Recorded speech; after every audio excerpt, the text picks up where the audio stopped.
All right, CNT120, Chapter 5. We just got done talking about SFPs here. Now I'm going to transfer over to the standards, but then I'm going to come back and revisit the SFPs. So you can see where kind of knowing the standards actually helps or it becomes useful for you. All right, so fiber standards. We have gig and we have 10 gig fiber standards. We pulled out just kind of the basic ones, if you will. Now treat these just like you did the copper ones. We see base, we see a number, base, and then we see some letters.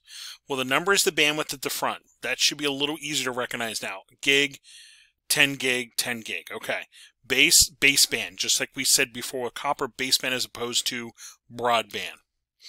Now we'll pay attention to the last letters. Okay. Before they were all T for twisted pair for copper.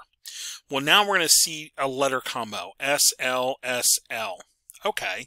Well, I see S, X, LX, SR, LR. Well, S is your short wavelength, and your L is your longer wavelength, if you will. Well, short wavelengths are going to go a short distance and are typically for multimode fiber. Your long wavelengths are going to go a longer distance, typically for single mode fiber. So if I look at this first one here, and actually I have it broken out here for you here, 1000 base SX, a gigabit baseband, S for short wavelength. So I'm going to get gigabit. Short wavelength is going to go short distance, so I'm up to 550 meters over multimode fiber. Yeah, so I have a shorter wavelength, so I'm going to go a shorter distance. As I move to the 1000 base LX, I have a longer wavelength that I can do with single mode fiber. Now, this one is actually able to support multimode as well as single mode. So multimode, I'm going to get the same 550 meters, but if I move over to single mode fiber, I'm going to get 5,000 meters, 5 kilometers, using that longer wavelength. When I move to 10 gig, 10G base SR, again I have short wavelength, long wavelength. Short wavelength, 10 gigabit, up to 300 meters with the short wavelength for multimode fiber. So my distance has dropped down a little bit, but I'm able to get a greater bandwidth out of it. As I move on to LR, longer wavelength, again 10 gig, 10,000 meters or 10 kilometers with single mode fiber with that longer wavelength. Okay. Now, one common question people will ask is with the short and long, can I hook up an LR between two switches that are close to each other? Not a wise idea, because this wavelength and that light source would be too strong and it would literally burn out the SFP on the other end. So these are designed for uses with these distances in mind. So you end up using the fiber and the SFP you need for that type of connection. Which brings us back to the SFPs. So here I did a search just a little bit ago to find an SFP, and I did a 10 gig base SR SFP. And here's a 10 gig base R SFP, and I'm not really too hung up with the price because that changes, but we can do a quick comparison. But this is designed to be a 10 gig connection, up to 984 feet, 300 meters, with 850 nanometer wavelength. That's a short wavelength. That's what I'm seeing down here under the specs. So this would be good as a 10 gig connection between two closets inside of a building. 300 meters is a good distance, but that would be good for inside a building. If I want to do a longer distance between my switches, all I would need to do is switch to fiber or use the other fiber that's in the tube, if you will, and I change the SFPs. I don't need to change the switch.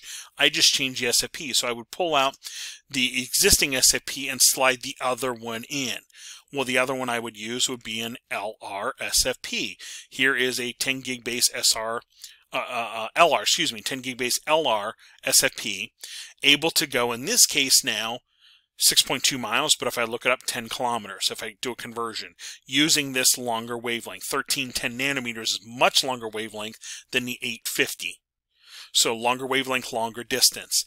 This would now allow me to connect closets across, Penn State's campus, if you will, a really large university campus.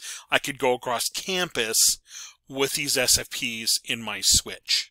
And again, I would not use this for a short length between two closets in one building. Too strong of a connection. Now, if I look at prices, again, these prices will fluctuate, especially if I look at this in a month or two from now. But if you see, right now in time, the 10 gig 10 gig base SR is, $550 for the SFP, whereas this one is 3 times that price, if you will. Yeah, these are going to be much more expensive. And again, that number is going to change over time, but you can at least see the idea that the short one much less expensive versus the long one much more expensive. But this is where you start using these standards to your benefit. What do I need for what connection? And then I go find that SFP for that type of fiber for that connection. That's where this comes in handy. That's where this comes in handy. Okay, continue on with fiber then. They talk about common fiber problems. Yeah, fiber type mismatch as well as wavelength mismatch.